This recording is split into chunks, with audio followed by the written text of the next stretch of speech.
I stood on the front porch of my childhood home with my key in my hand, staring at the lock that no longer recognized it, and I felt something inside me break and then immediately begin to harden into something stronger than it had ever been before. The key had worked last week when I stopped by to drop off groceries. It had worked 2 weeks before that, when I came to write another check for the property taxes my mother couldn't quite cover on her disability income. But today, on this ordinary Tuesday afternoon in October, the key turned uselessly in a lock that had been changed without warning, without conversation, without even the basic courtesy of a phone call to let me know I was no longer welcome in the house where I grew up. I knocked, 3 sharp raps that echoed my suddenly racing heartbeat, and waited. Through the frosted glass panel beside the door, I could see movement, a shadow approaching, and then my mother's face appeared as she opened the door just wide enough to block the entrance with her body. "You don't live here anymore," she said, her voice flat and matter-of-fact, as if she were commenting on the weather rather than severing whatever remained of our relationship. "You never contributed anything anyway." The words hit me like a physical blow, knocking the air from my lungs, because I had contributed. I had contributed thousands upon thousands of dollars to keep this house standing and warm and safe. But even as I opened my mouth to say this, to remind her of the roof and the furnace and the endless property tax payments, I could see in her eyes that she didn't care, that she had already decided on the narrative she wanted to believe. I tell this story now from a place of hard-won peace, from the other side of a journey that would take me through courtrooms and depositions and the painful process of legally claiming what had always been rightfully mine. But in that moment on the porch, I was still the daughter who desperately wanted her mother to see her, to value her, to acknowledge that she mattered. I didn't know yet that I would take her to court. I didn't know yet that I would win. I didn't know yet that the modest 3-bedroom house behind her, worth approximately $340,000 in the current market, would become the battleground where I would finally stop seeking my mother's approval and start demanding simple recognition of reality. All I knew in that moment was that something fundamental had shifted, that I had reached the end of a very long road of trying to earn love that should have been freely given, and that I was standing at the beginning of something else entirely, something that would require me to value myself in ways my mother never had. The pattern had been there from the beginning, woven so thoroughly into the fabric of my childhood that I didn't recognize it as abnormal until I was old enough to see other families and understand that love wasn't supposed to be rationed based on perceived need or distributed according to some invisible hierarchy of worth. My brother Marcus, 4 years older than me, had always been the golden child, the sensitive artistic soul who required protection and nurturing and endless second chances, while I was the sturdy one, the responsible one, the daughter who could figure things out on her own and therefore didn't require the same level of attention or investment. When Marcus graduated high school and announced he wanted to study philosophy and poetry at a private liberal arts college in Vermont, my mother had presented him with a college fund she'd been building since his birth, $50,000 carefully saved and invested, enough to cover most of his tuition for 4 years. I was 14 then, and I remember asking if there was a college fund for me too, and my mother had looked at me with something like surprise, as if the question itself revealed a fundamental misunderstanding of how the world worked. "Marcus needs the support to develop his gifts," she'd said, not unkindly, but with absolute certainty. "You're good with numbers and practical things. You'll be able to figure it out yourself."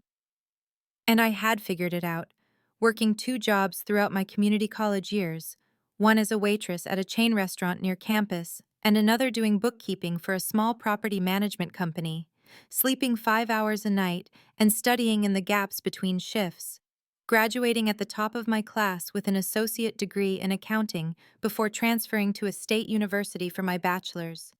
I graduated with honors, with a 3.9 GPA, with job offers from 3 different firms, and my mother didn't attend the ceremony because it fell on the same weekend as a poetry reading Marcus was giving at a coffee shop in Burlington, and of course his event took precedence because he was so nervous about performing in public and needed her support.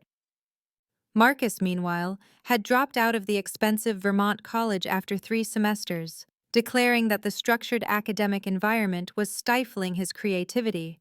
And my mother had made excuses about how traditional education wasn't designed for artistic minds, how his sensitivity required a different path, how the money spent on his truncated college experience wasn't wasted, but rather an investment in his personal growth and self-discovery.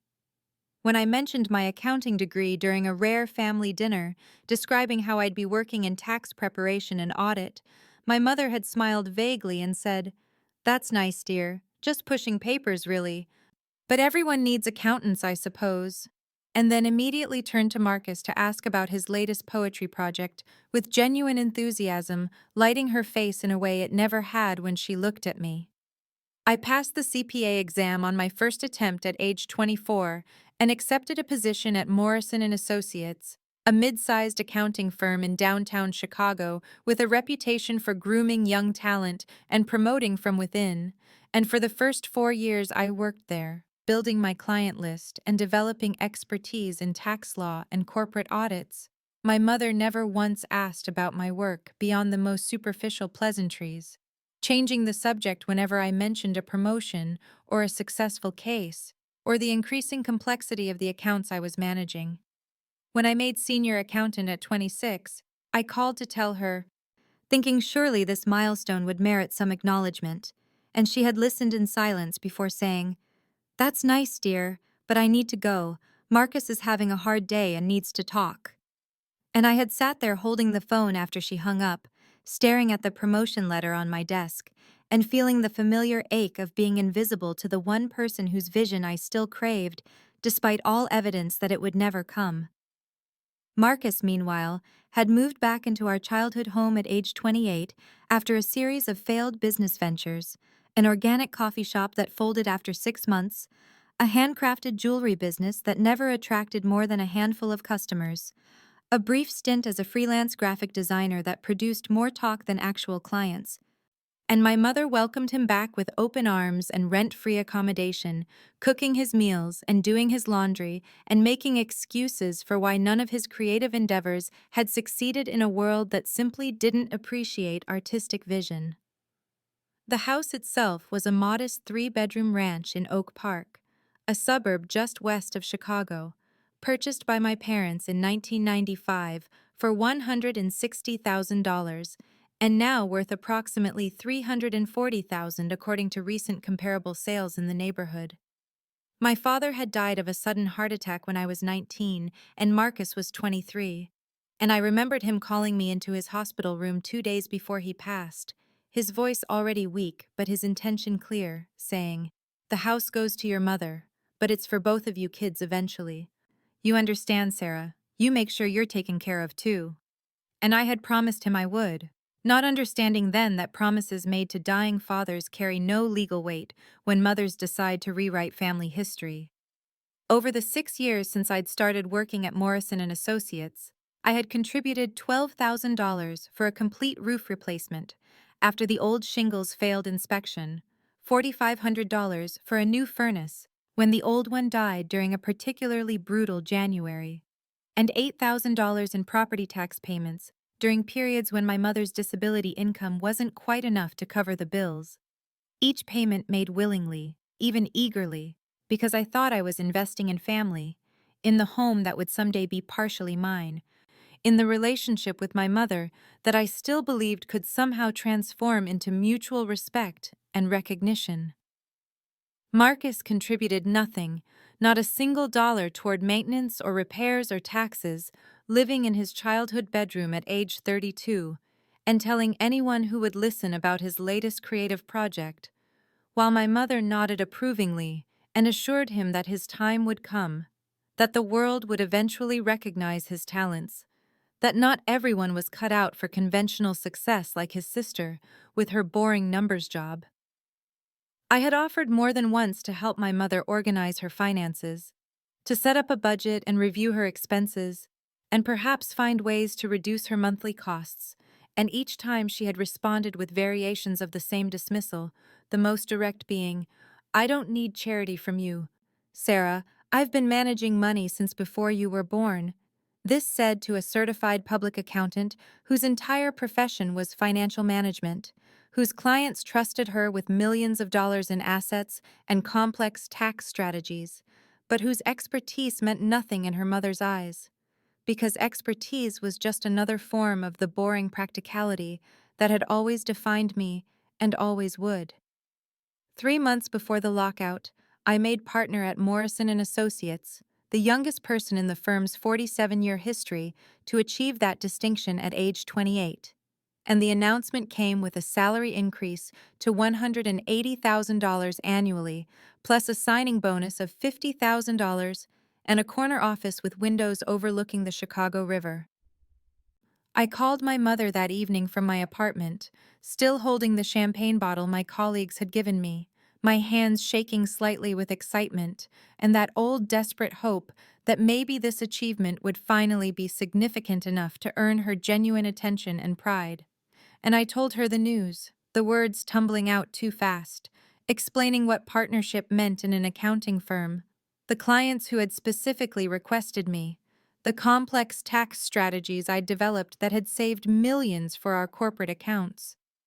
There was a pause on the other end of the line, the kind of silence I had learned to interpret as my mother's mind already moving away from my news toward something more important. And then she said, "That's nice, dear. Marcus is thinking about going back to school for creative writing, getting his MFA. Can you help with the application fee? I think it's about $150, and you know he's between opportunities right now." I stood there in my apartment, looking at the promotion letter on my counter, the champagne bottle sweating condensation onto my hand, and felt the familiar collapse of hope in my chest. That moment when excitement transforms into the dull ache of being unseen. And I said yes, I would send Marcus the money for his application fee, because that was what I always did. Tried to buy my way into mattering through the only currency my family seemed to recognize from me.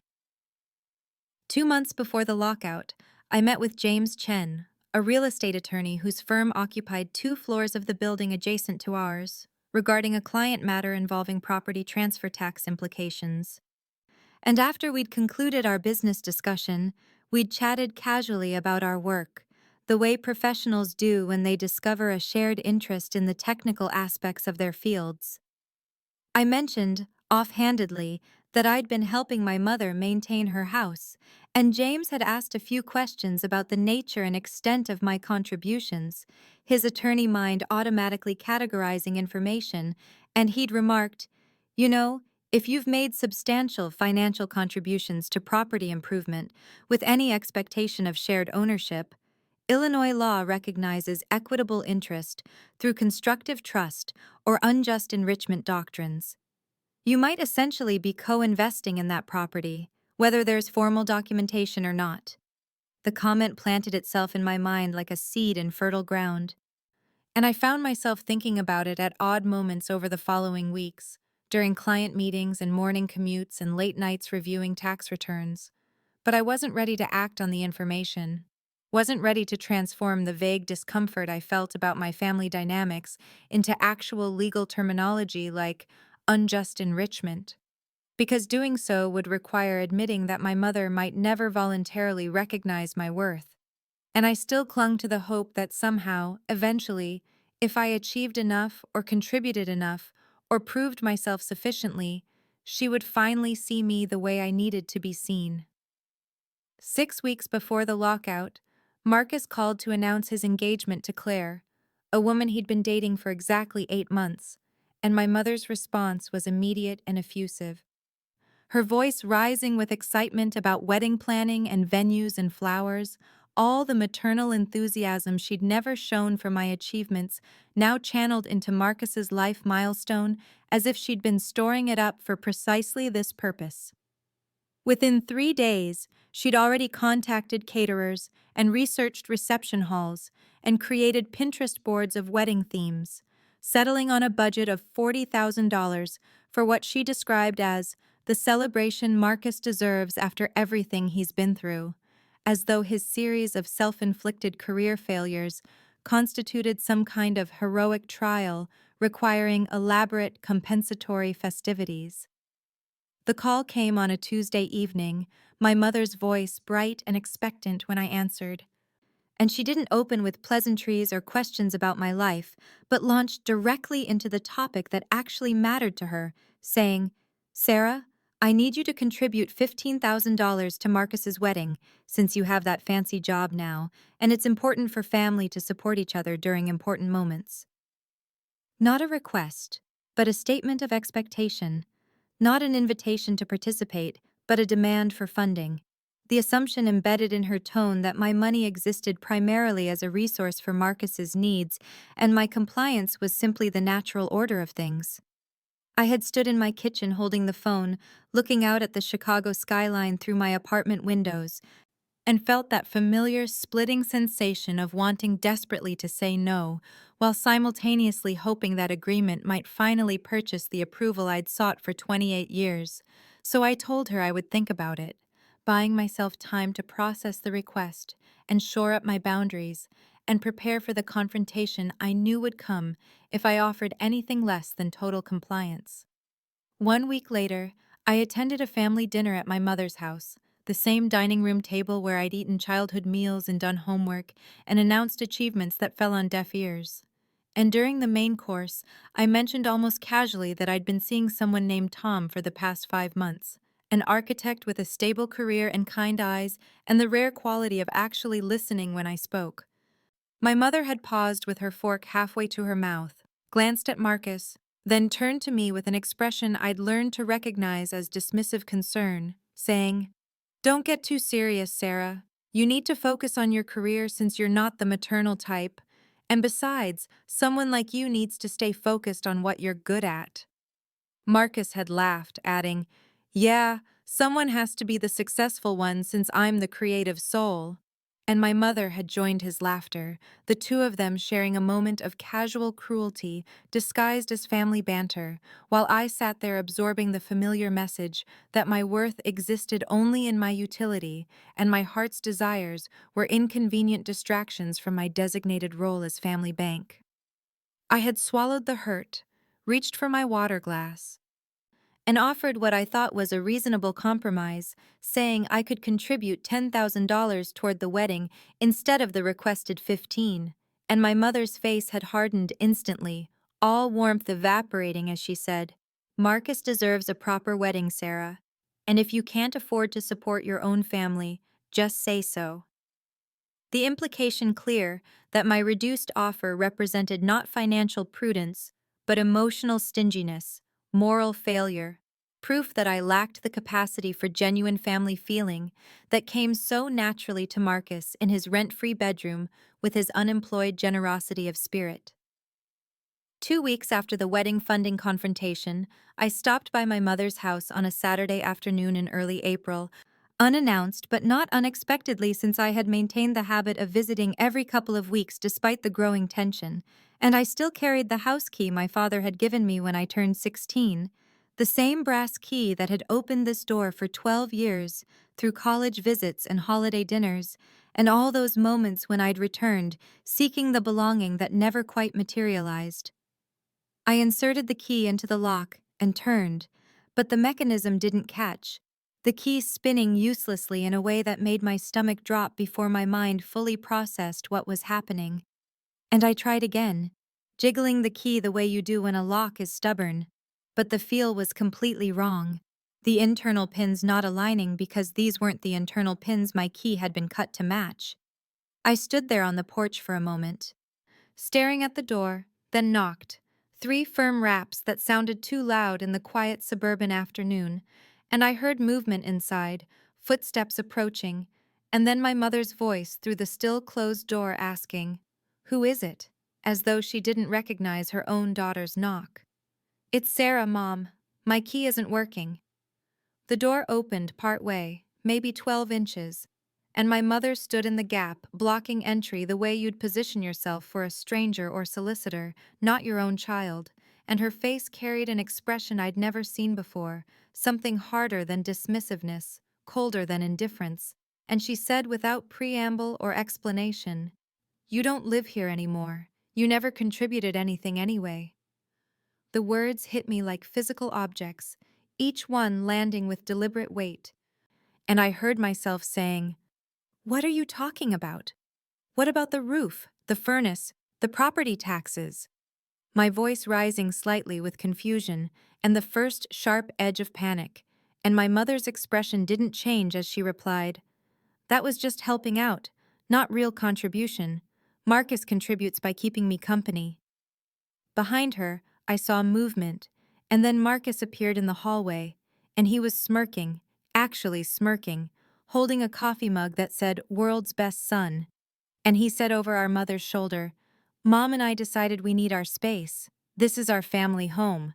The emphasis on "our," making it clear the pronoun no longer included me. I felt something cracking open in my chest, not breaking, but splitting deliberately like ice under pressure, and I said, "Our family home." Dad left it to Mom for both of us eventually. And my mother's face hardened further as she delivered the final blow, saying, "Your father would have wanted it to go to someone who appreciates family. I'm leaving it to Marcus." And in that moment, standing on the porch of the house where I'd grown up, where I'd paid for the roof over their heads, and the heat that kept them warm and the taxes that kept them legally secure, I understood with sudden devastating clarity that no achievement would ever be enough, no contribution would ever count, no amount of trying would ever earn me the recognition I'd spent 28 years seeking. My mother closed the door then, not slammed but firmly shut, and I heard the new lock click into place, and I stood there alone on the porch with my useless key in my hand, and I noticed Mrs. Patterson from next door standing in her yard holding a garden hose, watching the entire scene unfold, her expression shocked and sympathetic in a way that confirmed I hadn't imagined the cruelty of what had just happened. I drove to Tom's apartment in a state I can only describe as numb clarity, my hands steady on the wheel, but my mind racing through 28 years of memories, each one now reframed by my mother's words echoing in my head. "You never contributed anything anyway." And when Tom opened his door and saw my face, he didn't ask what happened. He just pulled me inside and held me while I stood there rigid in his arms, not crying because I had moved past tears into something colder and more focused. I told him everything, standing in his living room with the spring sunlight slanting through the windows, and for the first time in my life, I articulated the full pattern out loud to another person, not just the lockout, but the years of dismissal, and the favoritism, and the financial contributions that disappeared into a black hole of non-recognition, and Tom listened without interrupting, his face growing increasingly angry on my behalf in a way that felt validating rather than performative. When I finished, he asked quietly, "You've been paying for half that house, Sarah. Did your mom ever acknowledge that?" And the question landed differently than all my own internal justifications had, because hearing someone else state it as simple fact, rather than my own potentially biased perception, made me realize I had documentation, actual concrete proof of every payment I'd made, every contribution I'd offered, every way I'd invested in a home I'd been told I had no claim to. I remembered James Chen, the lawyer I'd met with 2 months earlier about a client matter, and his casual comments about property law and contribution claims that I'd filed away as interesting but irrelevant. And suddenly those comments crystallized into something urgent and actionable, a path forward that wasn't about revenge, but about legitimate recognition of what I'd given. Tom drove me back to my apartment and waited in the living room while I went to my home office, that organized space where my accountant brain expressed itself in labeled filing systems and chronological documentation, and I pulled out 6 years of bank statements and canceled checks and receipts and contractor invoices, spreading them across my desk in neat rows. The numbers told a story more clearly than any argument I could make. 12,000 for the roof in 2019, 4,500 for the furnace in 2020, 8,000 in property tax payments spread across 2021 and 2022, plus smaller amounts for repairs and maintenance that added up to $28,500 in total contributions. And that didn't even account for the property's appreciation in value during the years I'd been investing in it. I opened a new spreadsheet, my fingers moving automatically across the keyboard, and I built a timeline with dates and amounts and purposes, each entry linked to supporting documentation, the professional skills I'd honed over a decade of accounting work now deployed in service of my own justice rather than someone else's audit. It was Saturday evening, so I couldn't call James Chen immediately, but I drafted an email outlining the situation and requesting an urgent consultation, and Monday morning at exactly 9 o'clock, when I knew his office would open, I called and his secretary heard something in my voice that made her squeeze me in for that same afternoon. I felt something shifting inside me during those 2 days of waiting. Not anger exactly, but a clear-headed determination I'd never experienced before. A recognition that self-worth could not come from my mother's approval, because she was fundamentally incapable of giving it, and that seeking justice for legitimate claims was not the same as seeking revenge for emotional wounds, though the two were certainly related in ways I was still processing. James Chen's office occupied the 14th floor of a glass-fronted building in downtown Chicago's financial district, and I arrived Monday afternoon at 3 o'clock, carrying a leather portfolio that contained 6 years of meticulously organized documentation, my hands steady despite the magnitude of what I was about to set in motion, and the receptionist led me to a conference room where James was already waiting, his expression professional but warm as he gestured for me to sit across from him at the polished table. I opened the portfolio and spread out the documents I'd organized into chronological sequence: bank statements and canceled checks, and contractor invoices and receipts, all arranged in clear plastic sleeves with labeled tabs, and I watched James's eyebrows rise slightly as he began reviewing the materials, his finger tracing down columns of numbers while I sat quietly letting the evidence speak for itself. After perhaps 10 minutes of silent review, he looked up and said, "This is exceptionally thorough. You have a strong case for constructive trust or unjust enrichment." And I felt something loosen in my chest, hearing those words from someone who understood property law, who could see what I'd been unable to make my mother see, that my contributions were real and documented and legally significant. James explained the legal theory in terms I could follow easily given my accounting background, how my substantial financial contributions over an extended period created what the law called an equitable interest in the property, distinct from legal title but enforceable through the courts.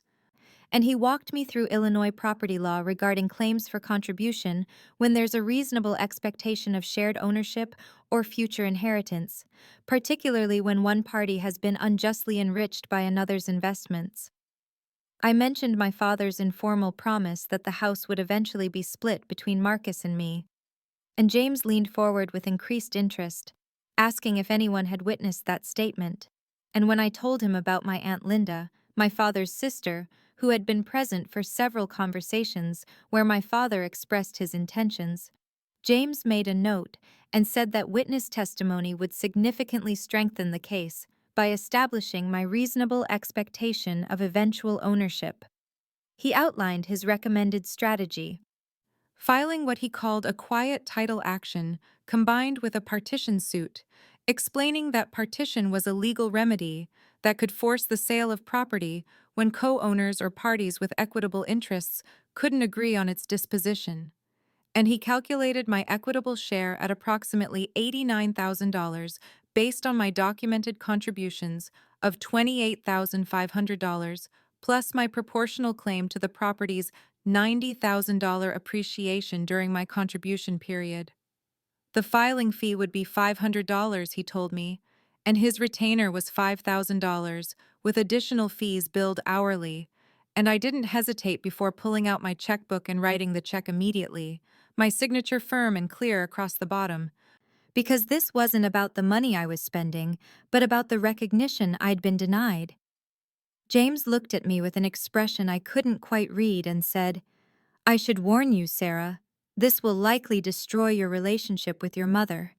And I met his eyes and said with a calmness that surprised even me, "There's no relationship to destroy. She made that clear when she changed the locks." And he nodded slowly and said, "Then we'll file the papers within the week.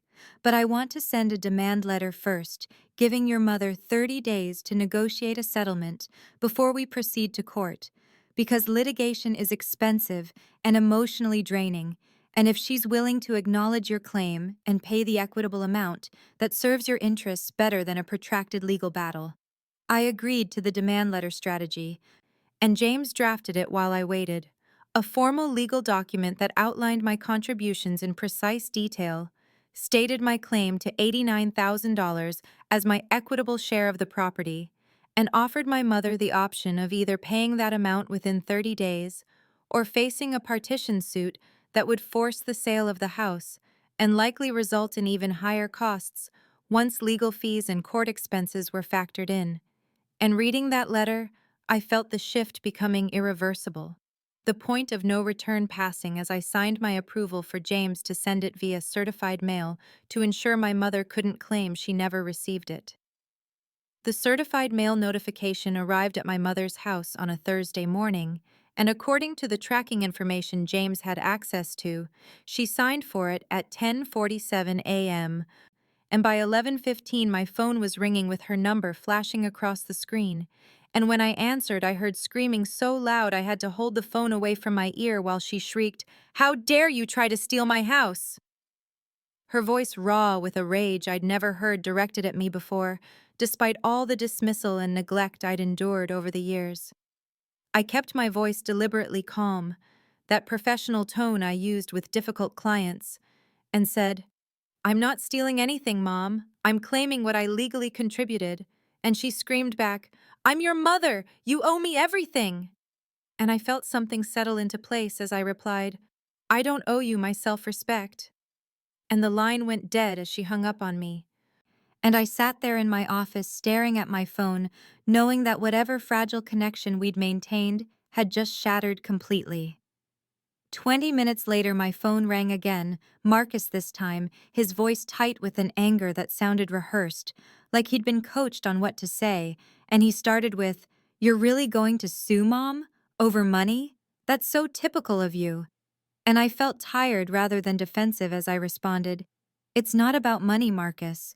It's about recognition that I matter." And he shot back, "You're being selfish. Mom needs that house." And I said quietly, "Then she can buy out my share. The option is available." And there was a pause before he said, "We don't have that kind of money." And I couldn't help the bitter laugh that escaped as I said, "You mean you don't? Mom could get a home equity loan, or you could contribute for once." And the silence that followed told me everything I needed to know about how little Marcus had considered actually helping solve the problem he was blaming me for creating. Over the next week, my phone rang constantly with calls from extended family members, cousins and aunts and uncles I heard from maybe twice a year, suddenly very concerned about family unity. And my mother had clearly been working the phones playing the victim, telling everyone that I was trying to make her homeless, that I was suing her for a house she'd raised me in, conveniently omitting the $28,500 I'd contributed, or the fact that she'd literally locked me out and told me I'd never contributed anything. My cousin Jennifer left a voicemail calling me cruel and heartless. My Uncle Robert sent a text saying I should be ashamed of myself, and my mother's friend Patricia from church somehow got my number and called to tell me that honoring your mother was a commandment and I was going to hell. And each call made me more certain that I'd made the right decision, because not one of these people asked for my side of the story or wondered why I might take such a drastic step. Then on Tuesday evening, my phone rang with a number I recognized, Aunt Linda, my father's sister, and I answered with trepidation, expecting another lecture. But instead she said, "Your father would be proud of you, Sarah. He saw how she treated you." And I felt tears spring to my eyes for the first time since this whole process began, and Aunt Linda continued, "I've been hearing Ellen's version of events all week, and I want you to know I don't believe a word of it. I watched you pay for that roof. I was there when your father told her the house should take care of both his children. And when I asked if she'd be willing to provide a statement about what my father had said, she replied immediately, 'Absolutely. I'll tell the truth about his intentions and about how I've watched her dismiss you your entire life.' And after we hung up, I sat in my apartment feeling less alone than I had in weeks, knowing that at least one person saw the reality of what had happened, rather than my mother's carefully constructed narrative. The legal discovery process began in early October, and James filed my meticulously organized documentation as evidence, every bank statement and canceled check and contractor invoice becoming part of the official court record. And when my mother's attorney received the submission, he must have realized immediately how strong my case was, because within days, James received a call requesting an extension to respond to the evidence, which told me they were scrambling to find some way to counter what I'd presented. My mother had hired a cheaper lawyer, someone who handled general practice rather than specializing in property law, and I could see in the procedural filings that he was outmatched by James's expertise and my accounting-trained precision in documenting every dollar I'd contributed over 6 years. The deposition was scheduled for October 23rd at James's office, and my mother arrived with her attorney looking smaller somehow than I remembered, her face tight with anger and something that might have been fear. And she wouldn't meet my eyes as we all took our seats around the conference table where a court reporter waited to transcribe everything under oath. James conducted the questioning with professional courtesy that had steel underneath, and he started simply by asking, "Mrs. Mitchell, did your daughter Sarah contribute $12,000 for a new roof on your property?" And my mother's jaw clenched before she said, "Yes, but that was a gift."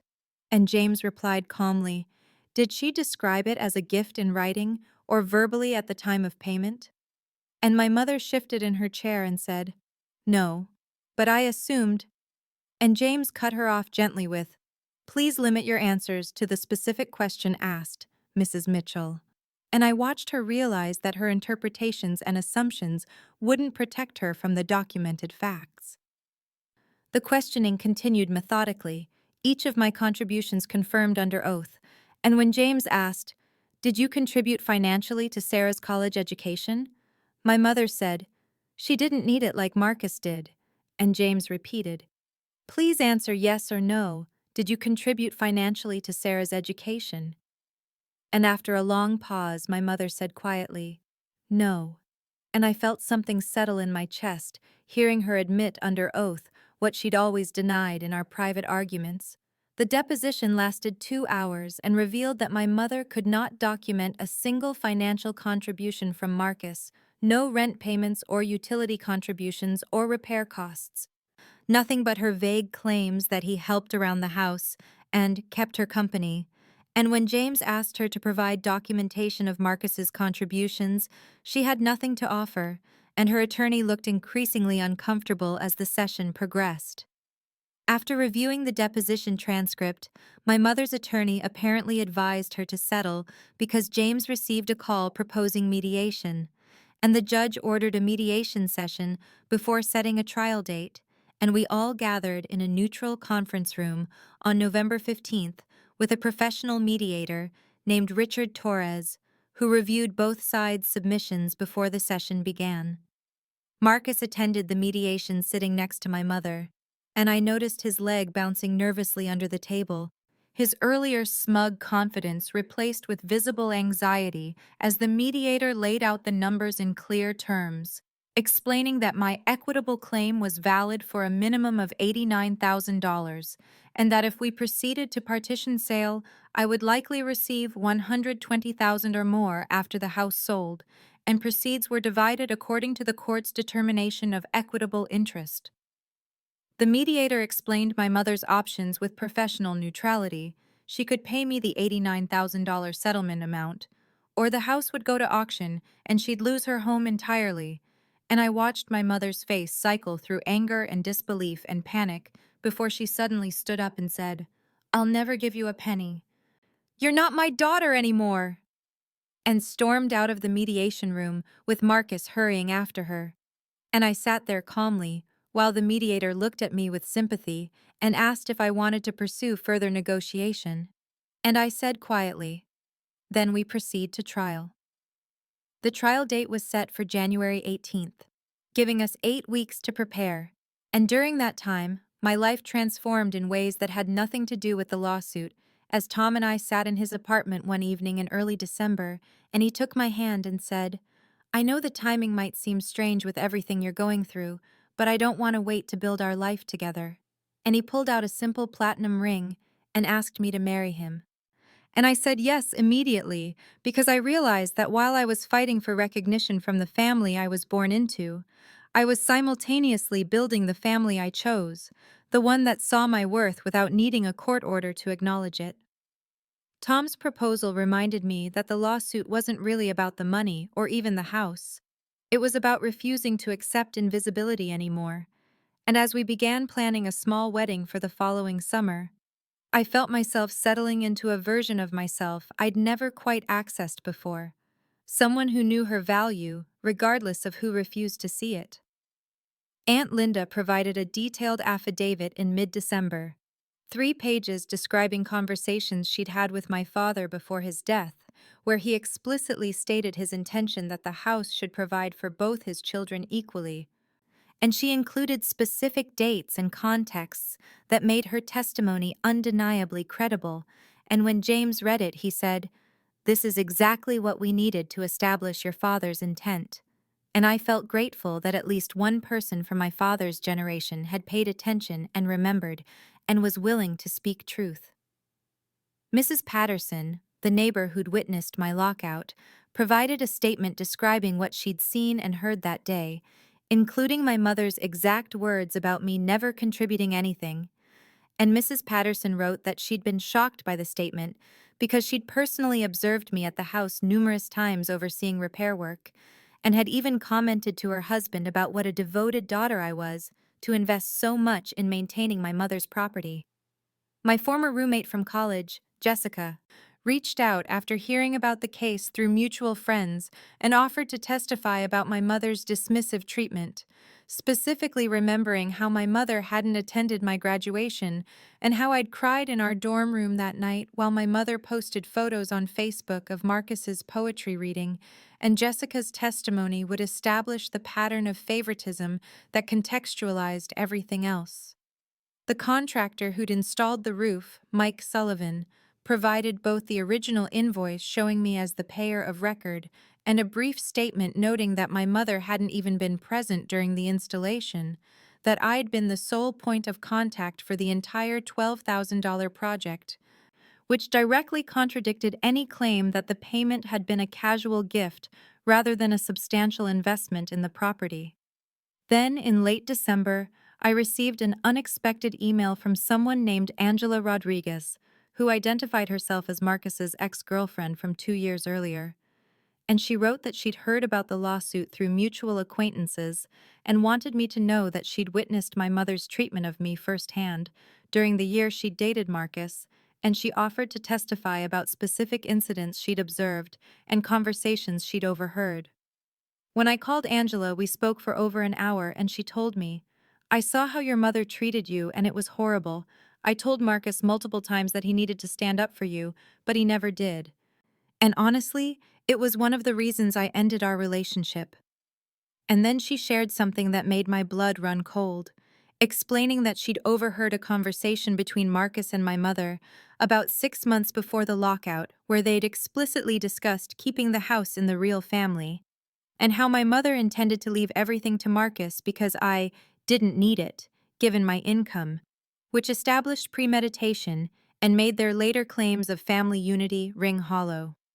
James was thrilled with Angela's testimony because it demonstrated that the lockout wasn't an impulsive decision, but part of a calculated plan to exclude me from my inheritance, which strengthened the argument for my equitable claim and made my mother's position even more legally precarious.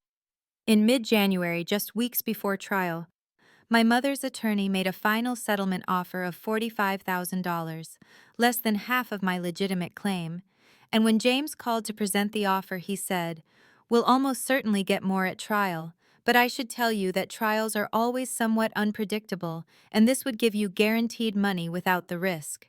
And I sat with the offer for about 30 seconds before saying, "It's not about maximum money, James. It's about being seen. We go to trial." Because I realized that I'd already won the moment I decided to stand up for myself. that the courtroom verdict mattered less than the internal verdict I'd already reached about my own worth. As the trial date approached, I felt surprisingly calm. Not the nervous anxiety I might have expected, but rather a settled certainty that regardless of the outcome, I'd done something important by refusing to accept my mother's narrative about my worthlessness. And I understood that the legal case was simply the external manifestation of an internal shift that had already transformed how I saw myself and what I was willing to tolerate from people who claimed to love me. The trial began on January 18th in a small civil courtroom on the third floor of the Cook County Courthouse, and Judge Rebecca Morrison presiding was a woman in her mid-50s with steel gray hair and an expression that suggested she'd heard every possible family dispute and wouldn't tolerate theatrical nonsense from either side. And as I sat at the plaintiff's table next to James, I felt surprisingly calm, my hands steady as I reviewed my notes one final time before the proceedings began.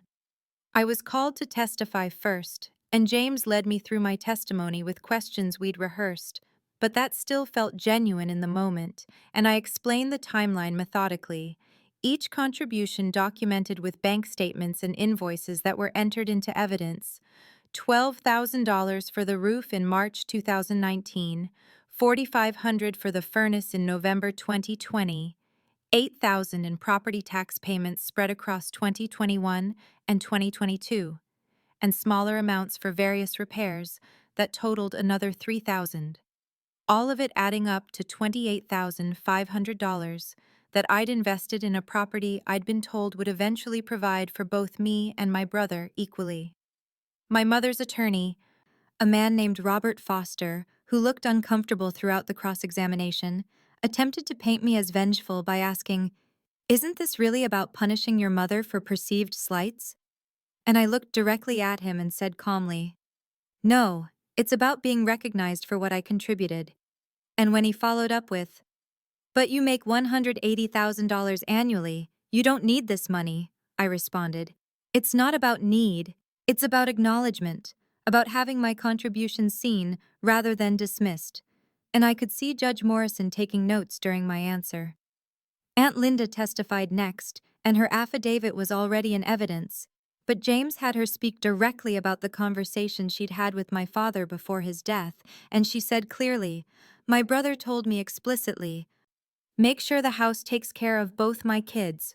And he said it more than once because he knew how my sister-in-law favored Marcus. He saw it and it worried him. And her testimony established that my father's intent had been equal provision regardless of what my mother later decided. Mike Sullivan, the contractor who'd installed the roof, testified that I had been the sole point of contact for the entire project, that my mother hadn't even been present during the installation, and that his invoice and payment had come entirely from me, which contradicted any suggestion that my contribution had been a casual gift rather than a substantial investment. Mrs. Patterson, my mother's neighbor, testified about witnessing the lockout and hearing my mother say I'd never contributed anything, and she said, "I was shocked because I knew Sarah had paid for major repairs. I'd seen her there multiple times meeting with contractors, and I'd even commented to my husband what a devoted daughter she was." And her testimony as a neutral third party carried significant weight. Then my mother took the stand against her attorney's obvious advice, and I watched her walk to the witness box with her shoulders rigid and her face set in defensive anger. And almost immediately she made things worse for herself by becoming emotional and argumentative when James asked straightforward questions about my contributions. When he asked, "Did your daughter pay $12,000 for a new roof on your property?" She said, "Yes, but I raised her, I fed her, she owes me for 18 years. And Judge Morrison interrupted to say, "Ma'am, please answer the question asked without editorial."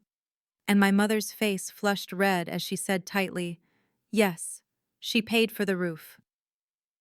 James's cross-examination was systematic and devastating, each question requiring a simple yes or no answer that my mother tried repeatedly to qualify until the judge reminded her again to answer directly, and he asked, "Did Sarah contribute $28,500 in documented funds to your property?"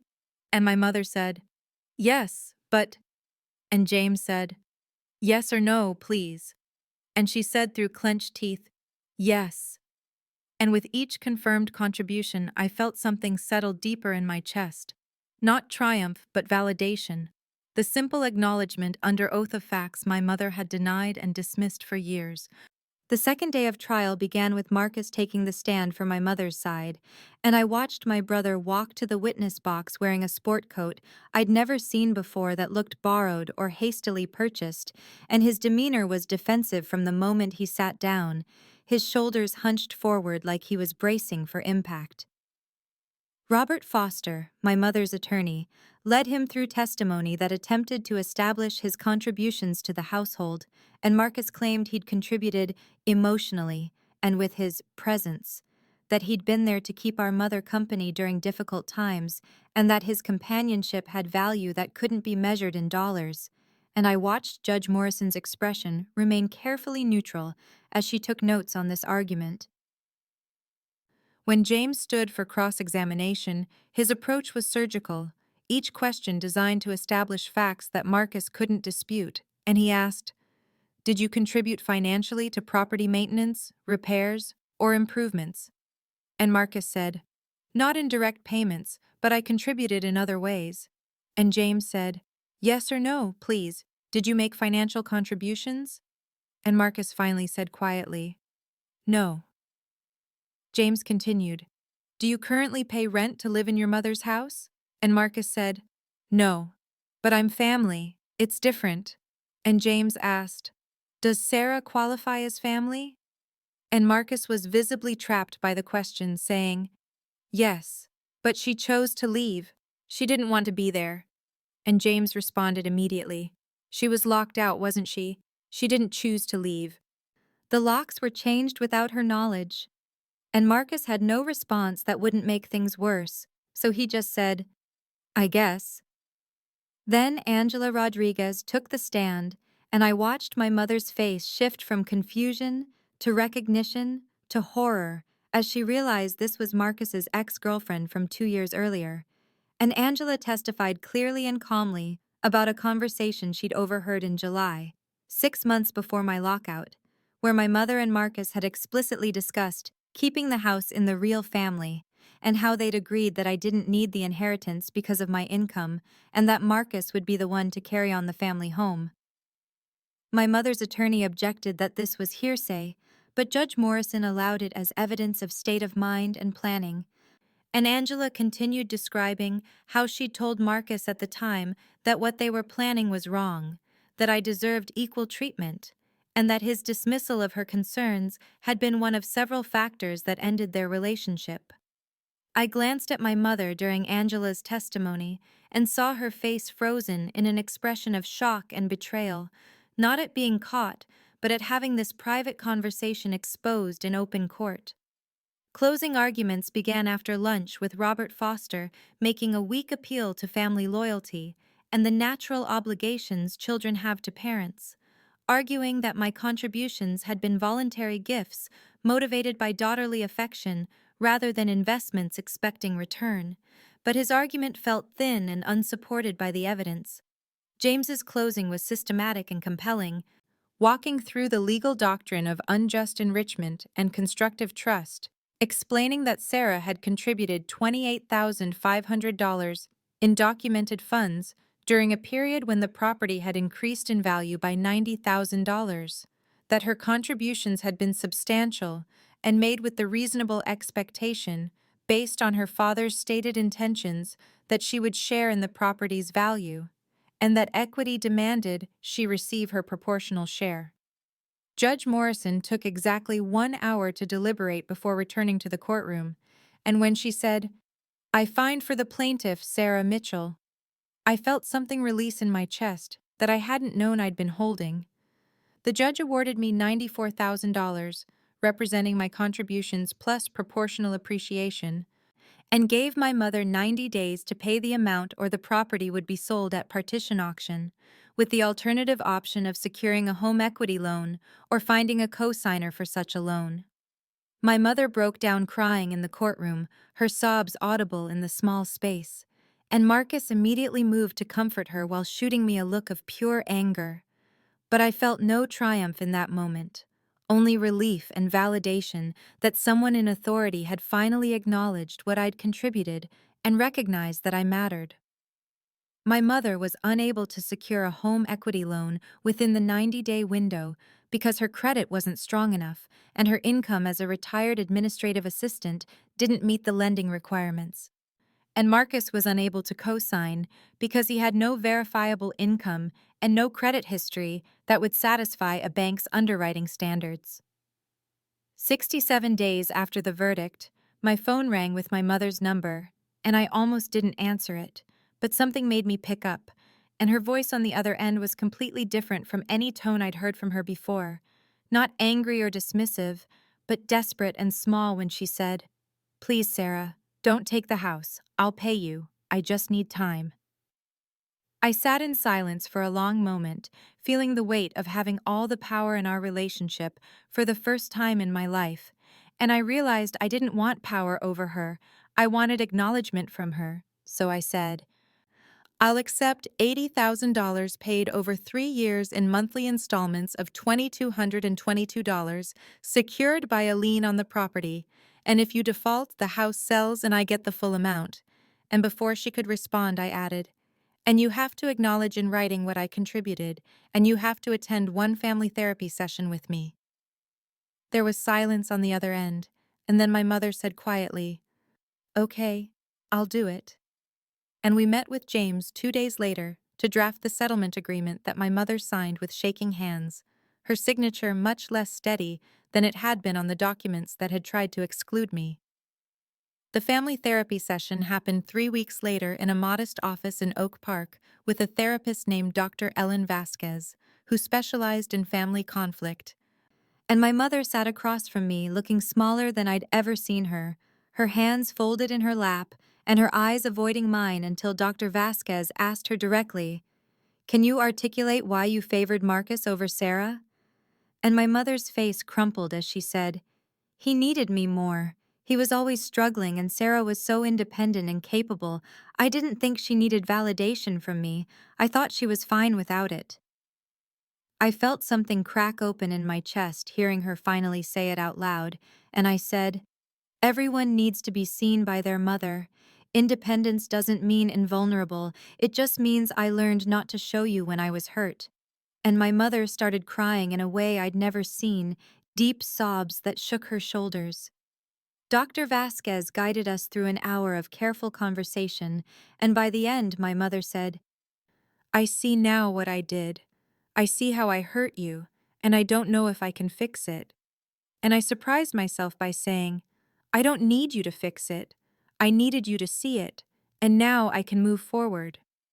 There was no full reconciliation that day, no tearful embrace or promises that everything would be different, but there was honest acknowledgement, and that mattered more than I'd expected it to. Marcus called me separately a week later and apologized, admitting that he'd enabled our mother's favoritism because it benefited him, and he'd been too selfish to care how it affected me.